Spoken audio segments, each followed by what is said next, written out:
Hello everyone, this is Sweet Music and Eighth Note Flame, aka Nightmare Flame.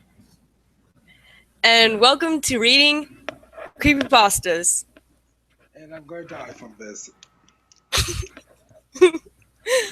Probably Sky's gonna join because I added Mm-hmm. Crystal to this. Yeah, Hello, Crystal. I'm trying to figure this out for a Yeah, she second. tried to she was looking for the invite that she got from you, and I helped her out. And so another And I perfect. forgot to unmute my mic again. Swell. I know the perfect one to read right now, the No, one that I read wait, before. I think I know the perfect one, but first, I can't believe I'm actually gonna be doing this. Um, Sweet Music, I need you to be Pinkie Pie. Okay. And Crystal, can you do a Rainbow Dash impression? if Is you're this? asking Are me you to... doing? Are you doing cupcakes? Yes. Wait a minute, are you asking me Oh to my hit...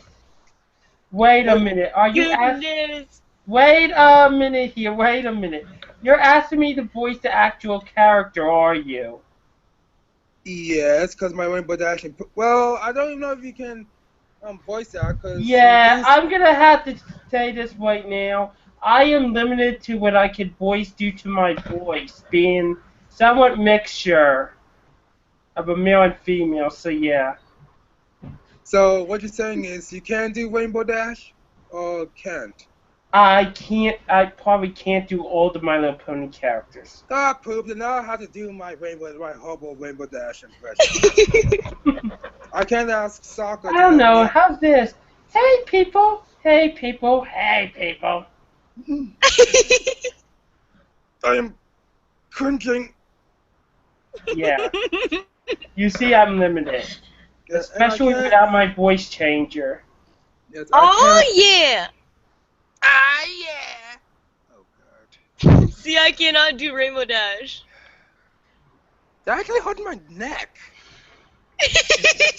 And yeah, I have my voice changer on my other computer, which is put away. I don't It's have a. being used as a spare one I ever wish I since I had. got this more powerful PC. But yeah, I wish I have a voice changer.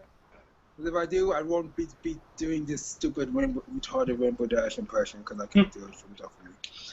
But before we get into that story, I'm going to finish this milkshake and possibly die from what I'm about to read because I hate cupcakes. also I'm really good at podcasts. How about we read like a better one, though? Let's see.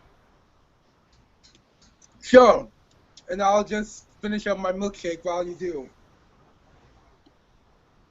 Also, That'd be Clockwork. let's see. And also, we're not doing Sweet Apple Mascot. Don't tell me to read that, cause oh god, Oh, that's horrible. Oh yeah.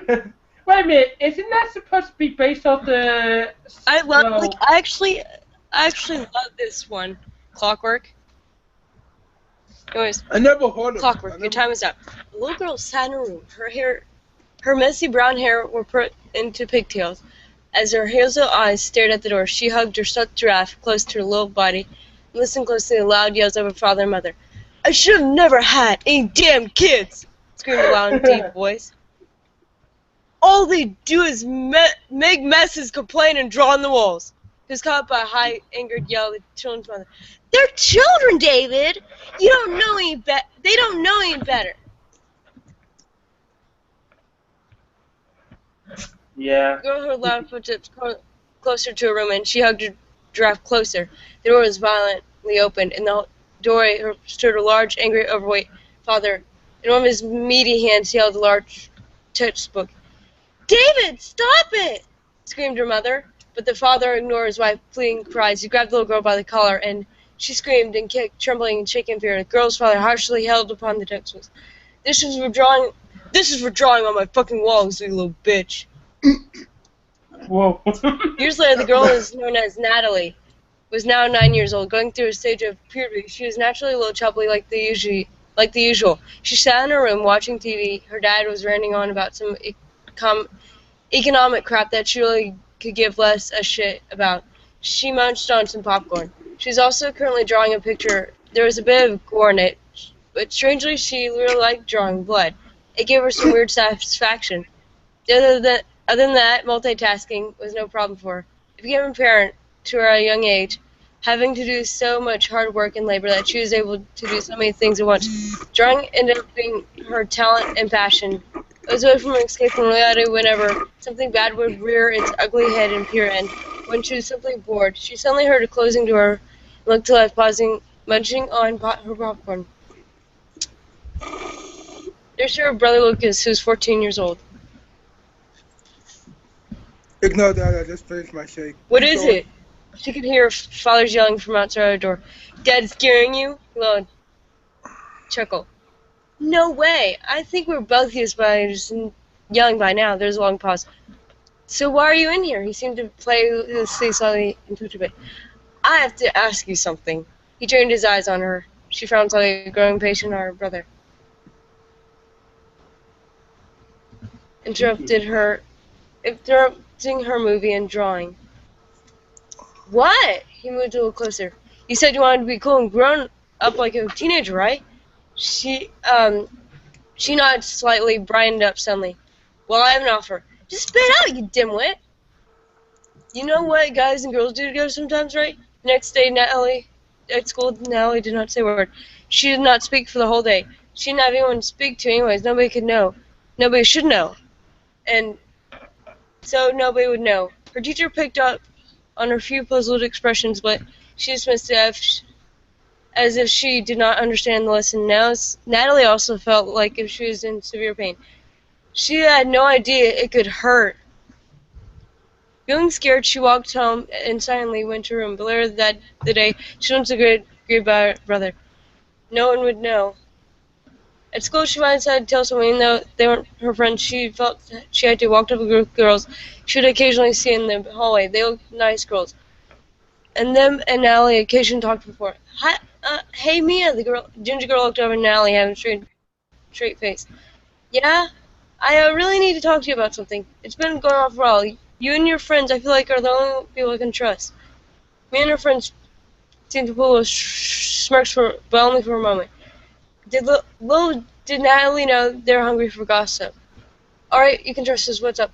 One day later was all it took. She had been getting constant remarks on social networking sites such as Facebook. One time someone even called her a whore. Not to mention their lunch ended up getting in her hair. It was going to be the least of her problems, but Natalie, being only 9, she could not help but greatly accepted this fact. However, she did not cut, she did not peep, and she never said a word about it. As you may recall, so far on this journey, she had kept everything inside. She supposed it was better. She wouldn't let pain get the best of her. 3 a.m., school night. Her mother was going to kill her. The girl known as Natalie is now 16. She was productive in high school, close to honor roll. For once, she felt calm and happy. Like the usual, she would occasionally become a hermit in her room, hiding away from her dad, who still liked to constantly yell and baby about economy and money, politics, and all the bullshit that she was flat out tired of hearing. Her eyes started to feel heavy. She had an assignment to work on, but that was no longer important to her. Although his arm mind was asleep, she closed her laptop, and after her eyes adjusted to darkness slightly, she saw her old, worn-down stuffed giraffe in the corner. She stared at it, and complete utter silence, memories passed through her mind. When she felt tears coming in her eyes, she quickly blinked them back. No more breaking, she thought to herself, but she continued to stare at it. What the fuck are you looking at? She said to the stuffed animal. It simply stared back with soft, black, beady eyes. She shook her head and stood up and shook down Sally, the toy animal, and gently picked up in her arms and curled and spoke softly to it. I'm sorry. Some tears ran down her face. She pet its rough, short fur softly as she lied on her bed. She slowly went to sleep. She was woke up by growls from her mother. She was tired, open her eyes. I can't believe I forgot to take that laptop away. You were on it all night, weren't you? Natalie sighed and pressed her face deeper in the pillow, hugging her jaw closer. Mother sighed and walked out. She took a shower, brushed her teeth, and ate some breakfast. Then she got dressed. She put on a gray/blue hoodie with fur on the inside and the hood. It wasn't her favorite, but it's the only one she could wear to school, due to the others being in the wash. She also put on black jeans, some thin, fashionable boots. So then She then finally went down the stairs to get driven to school. She hopped into the car, and her mother sped off toward the school. However, on the way there, due to lack of sleep, she slowly put her head against the window of the car and started to drift off. Her dreams or nightmares, to say, consisted of a physical abuse of a child. Secondly, the sexual abuse from her own brother, Lucas, that lasted for 4 years before she had the guts to turn him off. She started twitching and cringing in her sleep, but her mother took no notice. Her mother never took notice. She suddenly sharply woke and said to her mother, "We're here!" Having an annoyed tone, most likely from her sleeping, she looked at the large sign in the school that read, Walkerville Collegiate Institute for the Creative Fine Arts. She entirely stepped out, putting her backpack on her shoulder. "See ya," she proclaimed, closing the car door. She walked into school and chatted with a couple of friends. She went up to her locker on the floor. She grabbed her books, and before 5 minutes' time was over, she ran to class. English teacher was annoying, put his hand on Nellie's desk. "Where's your assignment, Miss Ouellette?" Nellie swallowed. "I forgot it at home. Sorry, Miss Hominick." She growled and stood. "Your time is up, Miss Ouellette. Do not disappoint me." Nellie seemed puzzled by the thought for a moment. She didn't know why those words seemed to melt through her. She simply ignored it and went back to listen, falling asleep not too long after, of course. Later that day, she heading to locker for speed when suddenly her boyfriend Chris came up to her. Hey, talk to me after school, right?" She smiled, loving to talk to Chris. Though strangely she didn't expect anything. He was always such a sweet guy during her French class. She dared not to pay attention. Instead, she told things she loved to draw. Blood, gore, people being stabbed, knives, and macabre things of the such. Other people would say it was pretty dark of her to draw such things, but she saw nothing wrong with it. For a strange reason, it actually felt normal thing to her. "Miss Ouellette!" She quickly covered her jewel on paper and looked up at her French teacher quickly, trying to hide fear. Yes, Mr. Levasseur?" He gestured for her move arm with his slow turned head. "Show me your work." He hesitantly moved her arm to show the picture of someone being stabbed by an insane man. Teacher stared puzzledly, looking at her, but she smiled nervously. Erase that and get started on your work," he said strangely in a calm voice. He walked away. She sighed and began to erase the picture. "And Miss Ouellette," she looked at him slightly, "your time is up on getting your work done. I'm just doing it now." She growled at the remark. Time always seemed to be against her. As far as she could care, time could go fuck itself. After class, she walked out of school to find her boyfriend standing near the fence on the sidewalk. She smiled and walked over, hoping a day could be less cheered up by him. But she walked closer, smile slowly faded. He wasn't fine. "Chris, what's wrong? What do you want to talk to me about?" He sighed. "Natalie, I think it's time we should start seeing other people." She felt her heart break. "But why?" He gave her a bit of stern look. "It's your mindset, your drawings, they just creep me out. I think there's really something wrong with you. And the saddest part is, why haven't you told me you're acting like this? It makes me feel irresponsible. I just can't do it anymore. I'm sorry." With that, he began to walk away. Natalie slammed her hands on the bathroom counter at home. She stared at herself in the mirror, her eye twitching. "I won't hurt myself like the others. I can stay strong." There's a needle and a black dart in her hand. "It's pointless. It doesn't help." Some weird sensation pulled her out of her subconscious. She took it slightly. "No, I'm doing it because I want to." She held the needle with the thread on the end of it, and she smirked widely. Time is up. Piece after piece, cut after cut. Even though the crushing pain was going through her, she did not whine. She did not whimper. She did not cry. There were no more tears shed. Oh, she did smile. Blood leaked from the pierces and made low dripping noises in the sink onto the counter. When she finished, she stood back and admired her handiwork. She stroked the horrendous stitches on the side of her mouth, spread into a wide smile. She put the wet blood on her fingers and licked it gently, consuming the metallic, tasting liquid in pure ecstasy. She stopped when she saw her mother's reflection in the mirror behind her and sharply turned around. She saw her mother's wide eyes and pale face. She looked at her fingers, seeing the blood. Suddenly it felt plain. She started to cry. "Mom?" She had never felt so confused. What had just happened to her? Her mother had scheduled some therapy for her, not only not getting rid of the stitches, in fear of how much pain it would bring.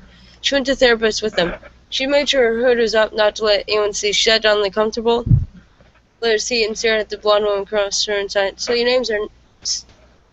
name's Natalie, isn't it? Natalie just nodded. I'm Deborah, and I'm here to help. Now tell me, what have been so many problems recently? Time has always been my problem. Deborah gave her a confused look. What about time, dear? Nellie's hand roughly gripped the leather seat.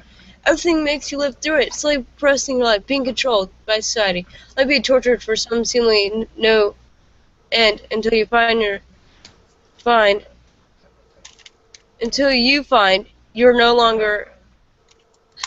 no longer have a purpose. It's a vicious circle. Time does not end. It does not slow down. It does not speed up. It's violent. It makes you live through the torture over and over again, unable to fast forward from it. Nellie really had no idea what she said. She felt like she wasn't herself anymore. Could this be because all the things she had kept contained? No, it was impossible. But for some reason, she felt she liked it. Therefore, listening closer. Sweetheart, I want you to tell me what's happened to you. Nellie said.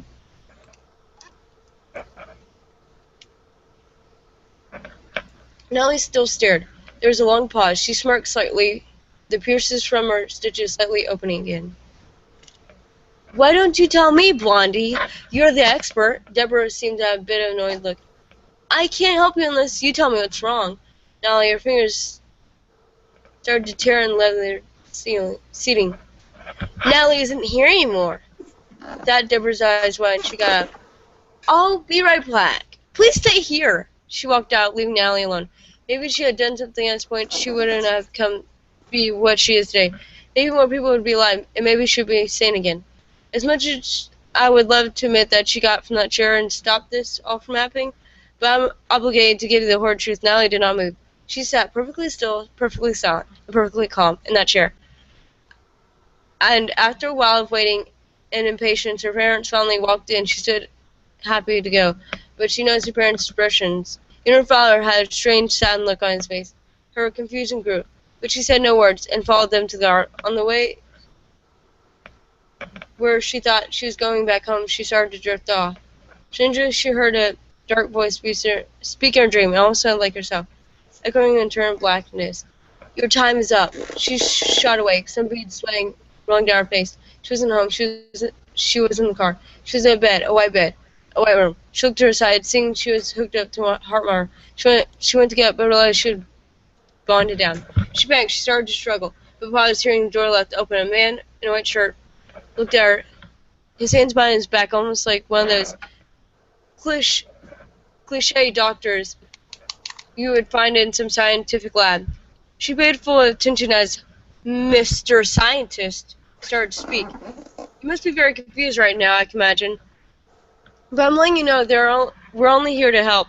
Your parents agreed to sign a contract to give you some mental drugs to hopefully help your state of mind. She opened her mouth to press, but was quickly silenced. You don't need to worry. You'll be back to normal in no time. Just try to relax. He walked over and she tried to skitishly move away, but couldn't do the bonds of leather straps around her wrist and legs. He carefully took a mask and put it over her mouth and nose. She stubbornly tried to get it off, but felt herself starting to slip on the drugs, and her eyes slowly shut. Suddenly she woke up. So they're taking this girl to the mental hospital? Yeah. She couldn't comprehend what the hell she was seeing. She was being given multiple injections, even some things were rubbed on her skin. She felt woozy, but was completely aware of her surroundings. She was entering a rare state in which some patients go through while undergoing surgery. They're able to see as they are being worked on. They can feel pain, their brain is active, and they cannot respond. However, she was able to. Heart rate on the monitor started to speed up, and the doctors took notice that they looked at her, seeing her opened eyes. One of the doctors was yelling at another. She couldn't make out what they were saying, but she suddenly felt the rush of adrenaline. She slowly started to slip through her bonds.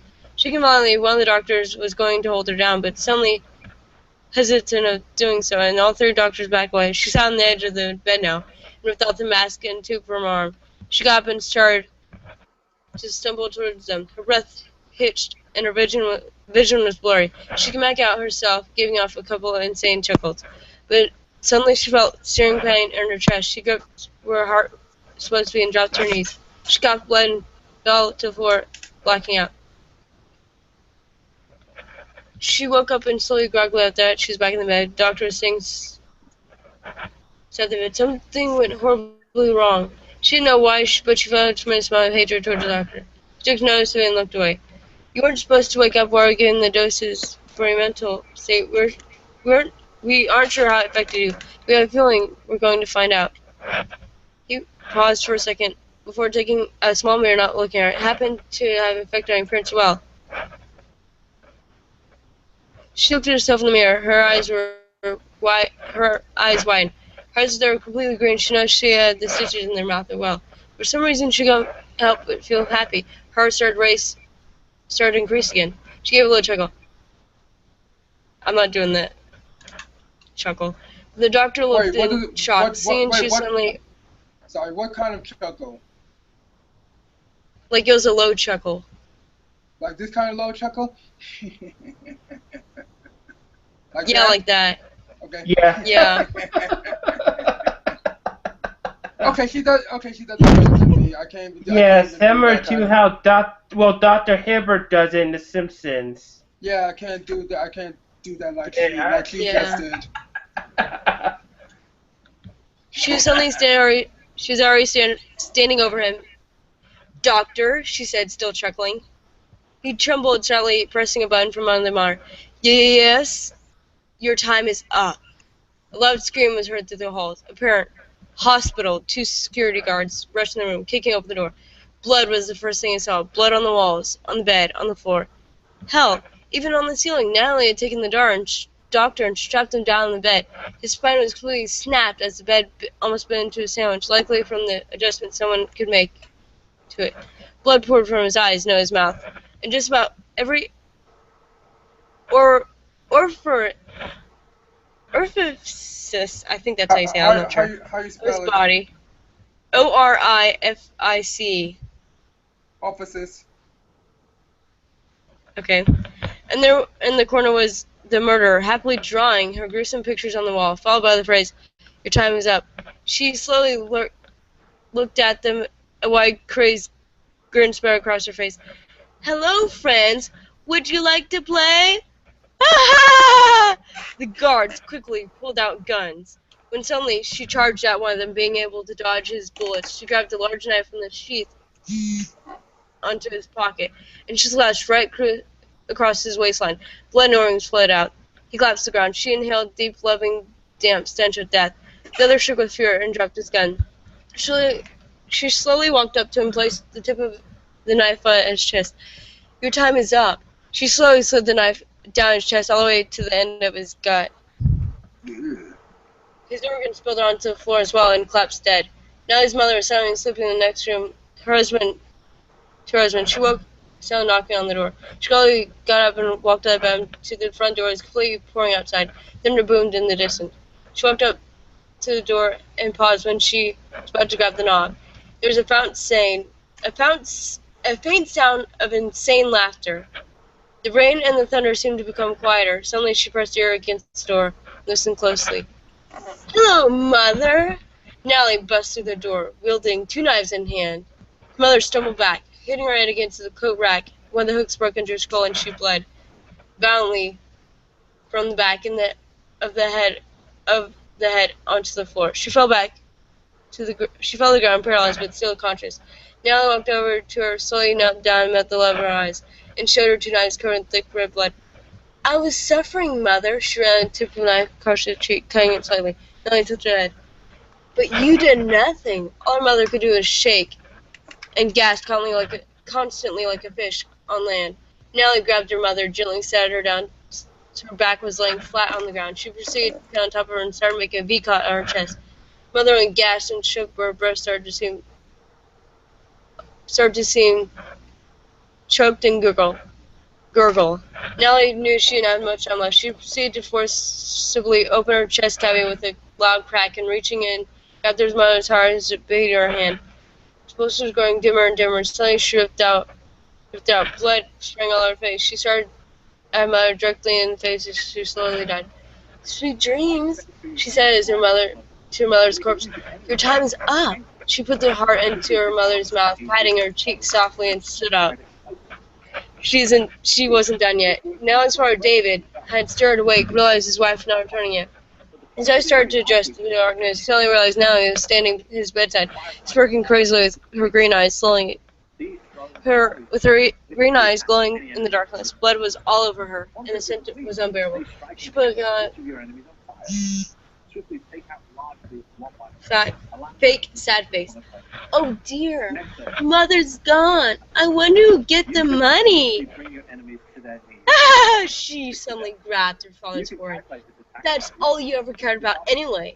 Her father, however, was afire. He sprung up and grabbed her by the neck and threw her to the ground. He started to stomp on her chest until she got the blood, and he stared down at her.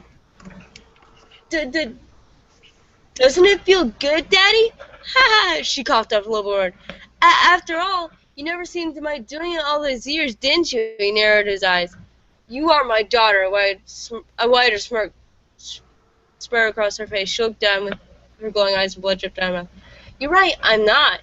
She suddenly tripped and caused him to fall on the floor. She got knives in hands. They say the bigger they are, the harder they fall. Well, he was so winded, she grabbed a pillow and stuffed it in his face and started to stomp on his face hard and hard. Hearing loud cracking noise, after a while she pulled the pillow away. His face was gruesomely mutilated, and he was making muffled noise, crying and pain. What's the matter, Daddy?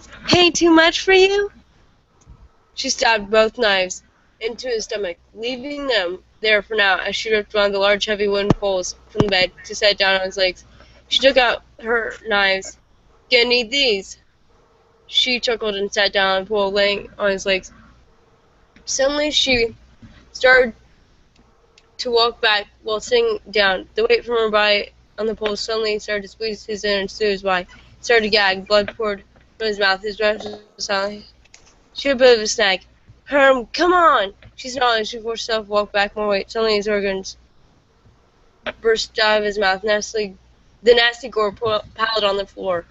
On the sides of his face, she nodded to his carcass and started to walk out. Your time was up, Daddy. Finally, this would be her favorite part. She quietly snuck down into her brother's room. Suddenly opened the door. Blood dripped from her knife, making a low tapping sound as droplets hit the floor. Brother was in bed. Apparently that he must have been hiding somewhere. Oh, dear brother, come on now. She started to walk inside. All I want to do is have a little fun.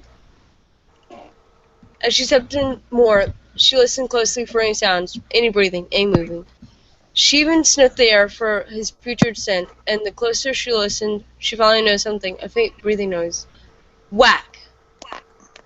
She fell to the ground. Trembling, her brother was behind her with now a blade baseball bat. He was glowing down with anger, pain, and rage. She tried to slowly get up, but he hit her again and again. Mother always did like you best, you bitch! He hit her hard one last time before taking a breather. She was bleeding heavily. Her green eyes drooped and glowed faintly in the darkness. She felt weak and looked up closer at the ceiling. She called the days she had been here, being tortured time bound for going through 4 years, looking at that same damn ceiling. She rushed energy to blood, and she started to stand, laughing insanely. Her brother went to hit her again, but used both her knives to block it.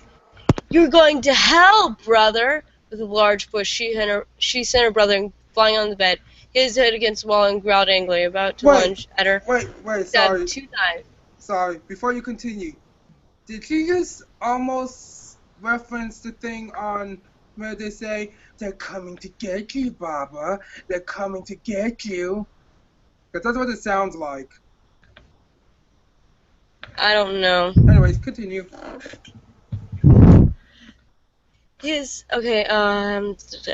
When she stabbed the two knives into his arms, keeping them pinned to the wall, he screamed and struggled rapidly.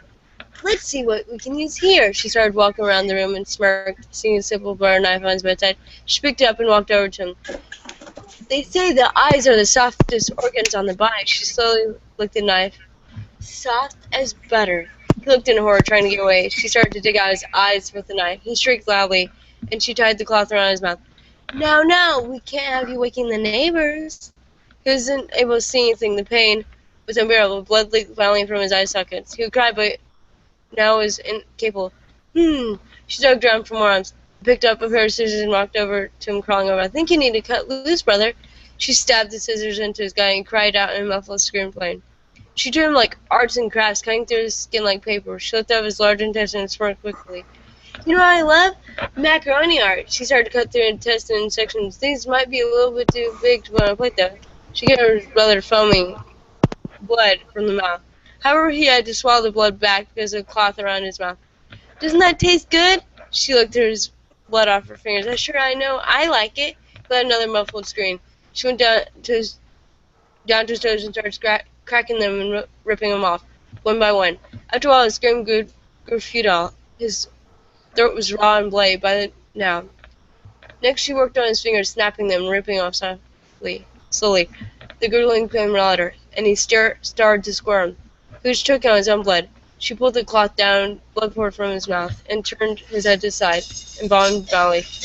There, brother, she said, bowing his head. Eat this and feel better. She stuck one of his fingers in his mouth, making it jam into his throat. He choked until he died. Your time was up. The girl known as Nellie walked in her room, dripping blood off the corner. She saw it. Herself draft. She knelt down and stared at it, and then without a word, she stood back up and walked to the bathroom, stirring herself covered in blood. She heard a faint ticking noise and she looked down and saw a pocket watch. She stared at its hand slowly turning. Listening ticking seemed like an eternity. She took one of the Weber now recognized as it heavily dripped with blood onto the counter. It's bedtime. She grabbed the pocket watch and disassembled the watch. Only the small clock was left. Sarah. Time what makes you live through the torture, she said, slowly bringing the knife up to her eye and slowly progressing through life.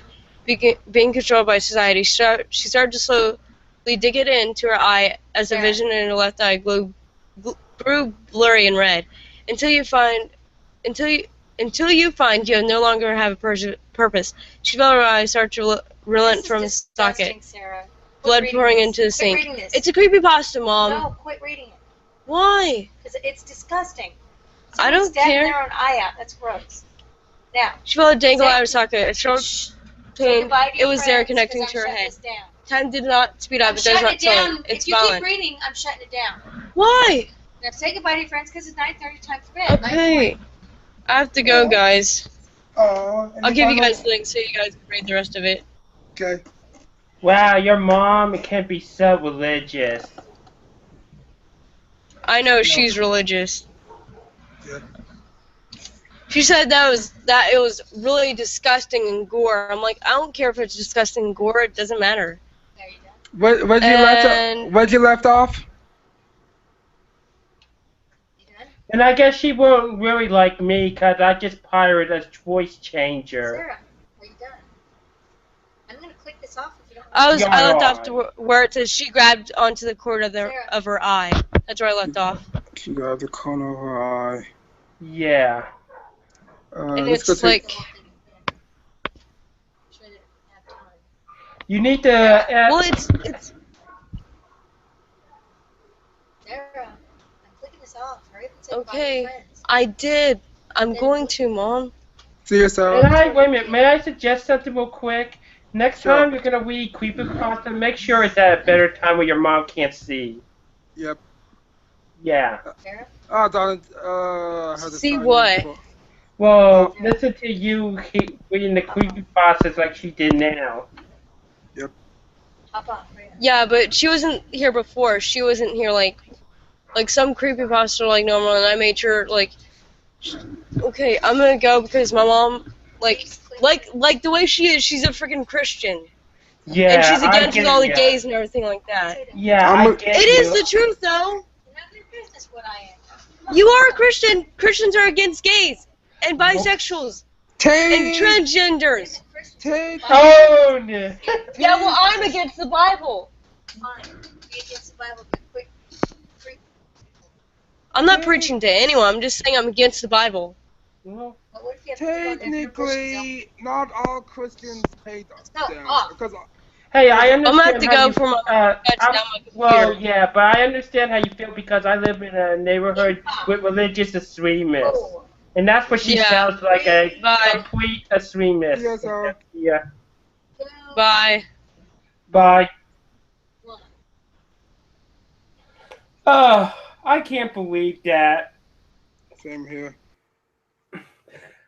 This live stream has been brought down by a, how do you put it, a lunatic extremist?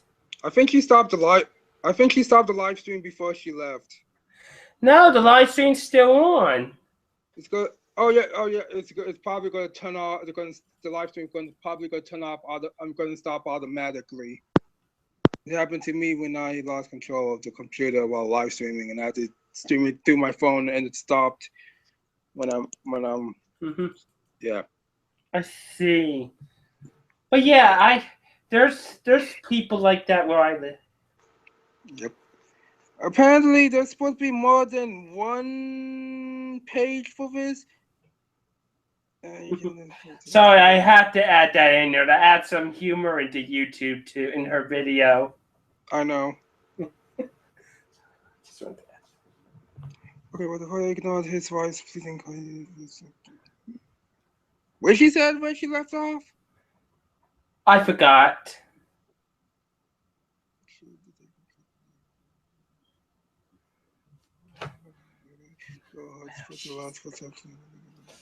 No, I can hear you, right? Huh? I just heard you well when you whispered. I have good sense of hearing, you know. Yeah, I was saying stupid Alex Jones mother worshipping bastard. You heard about Alex Jones, right? Wait. If I heard about what? Alex Jones, the conspiracy nutcase. I'm not into. He is also one of them who thinks My Little Pony's the devil. I'm not into those kind of crap about conspiracies like and the Illuminati and that bullshit. Oh God, don't talk about that. Also, he attacked the iPhone 6 and the PS4 and Xbox One. That's the reason why I don't pay attention to conspiracists. Well, yeah. Also, he's the one that started that end of the world bullshit that was going to happen this year. Oh, for love of, it was just a stupid fluke. Yeah. You wonder who started? Well, you could thank Alex fucking Jones. Oh, Lord. What's next? He's probably going to say, is this going to be a zombie apocalypse? The military made some biochemical weapon. I'm afraid you might have beat you to it. Also, he also mentioned that FEMA Caps already pre-made a bunch of coffins for upcoming World War III, knowing millions of people are gonna die. Woo! I'm so scared of Alex fucker conspiracy shit. Shit. Kill me now. Hey, I wonder if this is still live and people can hear me bashing on Alex Jones. Let me check the call. If it is, I hope he hears. We're still live. Are you conspiracy parents? Oh my God.